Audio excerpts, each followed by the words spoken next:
परिवर्तनको झोला बोक्छु, जनताको चाहनाको झोला बोक्छु।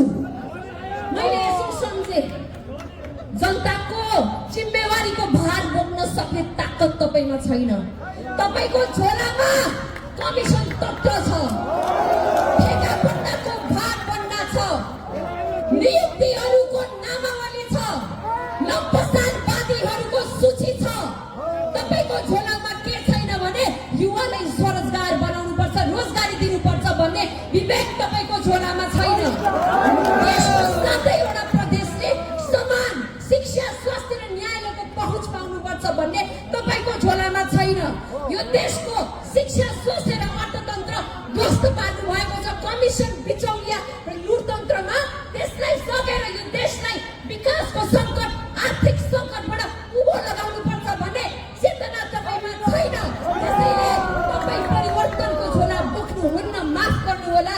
तपाईँ त्यो पुस्तालाई धोका दिने प्रधानमन्त्री हो र यो पुस्ताले तपाईलाई माफ गर्दैन। प्रधानमन्त्रीज्यू, म ज्यादा जाँदै भन्न चाहन्छु, यो देश नेताले मात्र बिगारेको होइन, उहाँले भने जस्तो झोले कार्यकर्ताहरूले बिगारेको हो। नेताहरूले कुल्ला गरेर थुक्ने ठाउँ पाएनन् भने यी पार्टीका झोलेहरू हात थापिदिन्छ। त्यस्तो झोले कार्यकर्ताले बिगारेको देश हो। आज नेताले हिँड्दा हिँड्दै हिलोमा टेक्न सकिन भने आफ्नो हात थापेर नेतालाई टेकाउँछन्। त्यस्तो नेताले बिगारेको देश हो। त्यसैले हामी राष्ट्रवादीहरू हो, यो राष्ट्रप्रति समर्पित छौँ।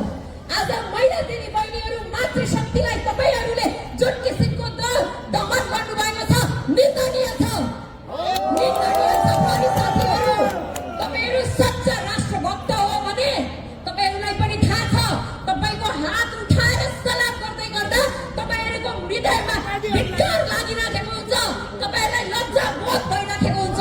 त्यही भएर अब राष्ट्रको निम्ति पर्यो भने त्यो वर्दी उतारेर, देशमा 2टा किता छ, राष्ट्रघातीको एउटा किता छ र राष्ट्रवादीको किता छ। त्यो ब्यारिकेड होइन, त्यो वर्दी खोलेर राष्ट्रवादीको कितामा आउनुहोस्। जय देश, हर हर महादेव, हर हर महादेव। जागो नेपाली, जागो, जागो नेपाली, जागो। जय जय गोरख, जय जय काली, जय जय गोरख, जय जय काली। राजा आओ, राजा आओ। सङ्घीयता चाहिँदैन, जनता मर्न पाइँदैन। भ्रष्टाचारी व्यवस्था खारेज कर, गणतन्त्र धोका हो,